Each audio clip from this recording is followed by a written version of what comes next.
Alright, so this is my review for Amazon's original movie that was just released yesterday. It's called Without Remorse. It is based on Tom Clancy's book. It stars Michael B. Jordan, Jodie Turner, Jamie Bell, and the plot of it is seeking justice for the murder of his pregnant wife. An elite Navy SEAL uncovers a covert plot that threatens to engulf the United States and Russia into an all-out war. So I was kind of thinking this was going to be kind of a sci-fi movie where he's going to be kind of invincible type of thing. I don't know where I got that. I was trying to think where I got it from, the idea, but apparently this wasn't it.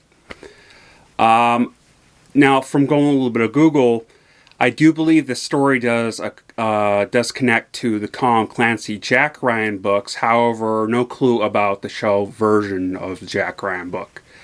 That's also on Amazon, and it wouldn't surprise me if they try to connect them, because it's a type of a thing they do with Netflix and Disney and all that stuff. So try to create their own worlds. It's a competitive thing. They're doing the same thing with superheroes.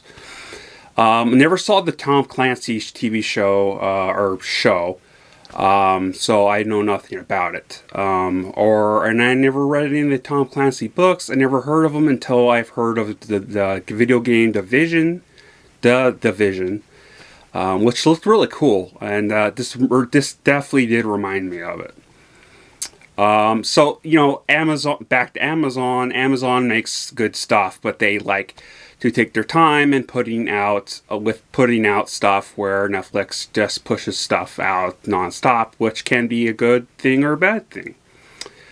Quality-wise, usually that comes to it, because it can be, if they're putting out a whole bunch, it could be just poor quality or bad writing. That's with Netflix. Amazon, again, likes to take their time, and they always tend to have really good stuff from, in my opinion. I really like their stuff. I do wish they would push out a little bit more than they normally do, because it's kind of getting in the category of rare that they do.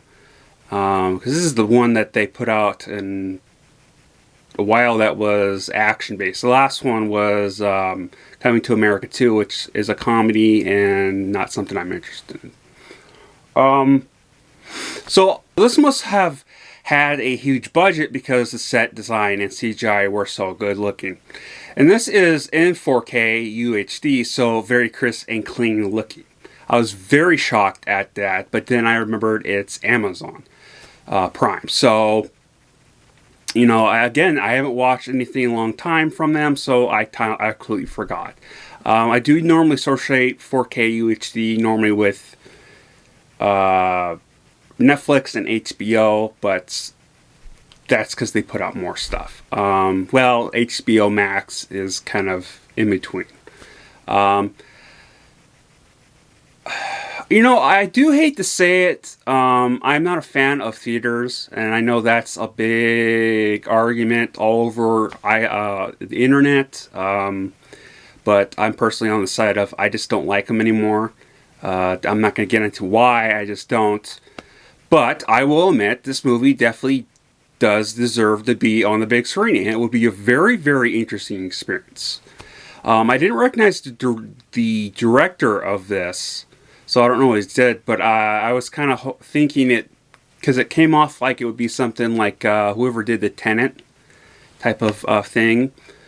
The scores were flat out amazing in this, and that's one of the big things that automatically think this would be great in theaters. So some really well done scenes by the director. I have to look again to see what else he's directed, because this was really good from the shots. There was a shot where both are laying on the ground in the dark while the flashlight was on and slowly rolling in the circles, showing both guys while they were shot. It was like a 2-minute, 3-minute shot of it, maybe 5. 5 might be stretching it, but it was really good, and that was my first impression of this film, next to when they open you see these cities, and they're like a dead city, kind of like in the Middle East or Russia or something. And no, it was the Middle East. I'm sorry. And they were going through it, and it was panning out, and they had a long view. So this was 4K HD, so UHD. So you definitely got a lot of really good, long, more detailed in this. I really love this part in here that where the plane crashes and he is swimming through this plane as it's underwater, and the whole thing's filled with water. It was a real drawn out scene that I really liked. I thought it was really cool. Now for the acting thing, is Turner's acting was so damn good. I'm sorry, it was really damn good. She was very, very imitating, scary, very, very, kind of like a drill instructor type of thing to her. She was definitely like military involved type of imitation of there that was really realistic. And I never been in the military, but from all of I've seen and what I've heard from people from the military, it's how they are. And I imagine it would be. So her acting was good. Jamie Bell's acting, on the other hand, in my opinion, was pretty dull. I didn't care for him or his character at all. Well, I did care for his character a little bit towards the end, but his acting was a little bit dull for me. Obviously, let's talk about the elephant in the room, Michael B. Jordan.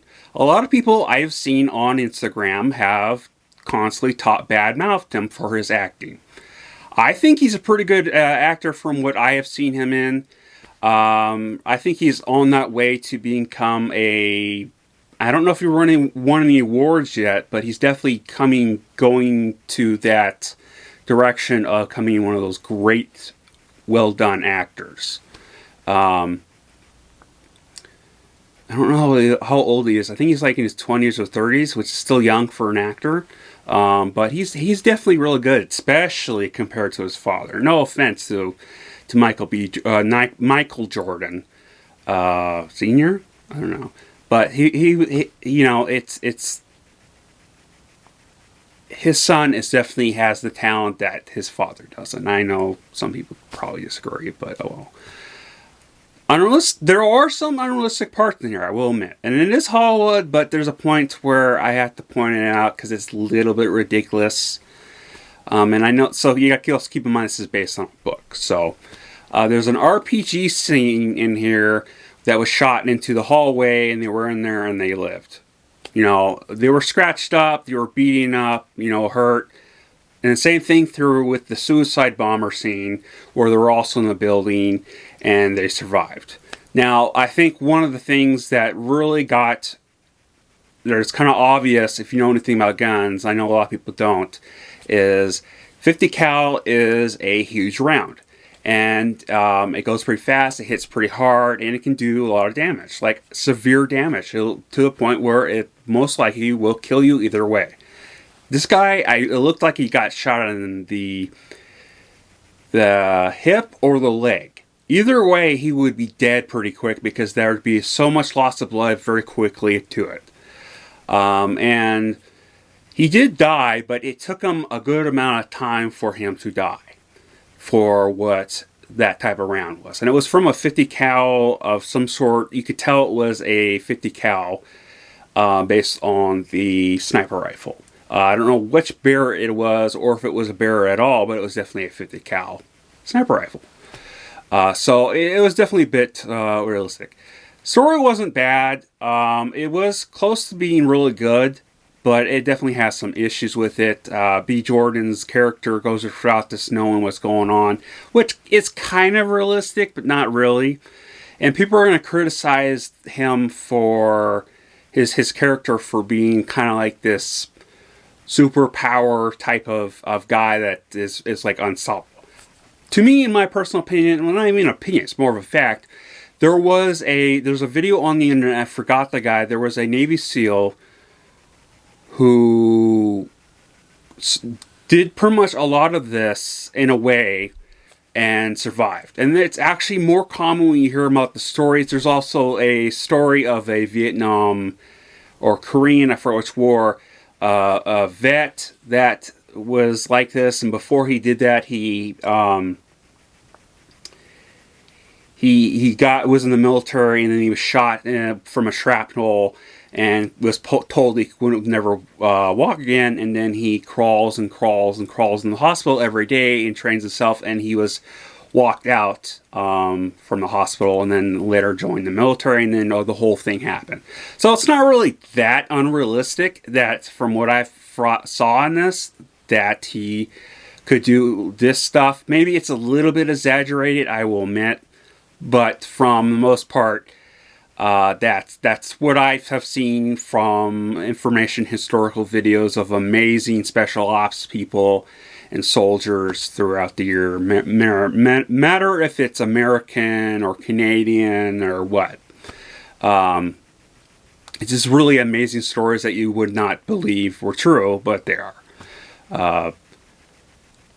I definitely love the movie. I love the movie, and I'm sure there's going to be critics of it, specifically people of books, because I never read the books. So I'm one of those people that are just a casual moviegoer when it comes to this specifically. So there's probably going to be people that are going to disagree with this rating.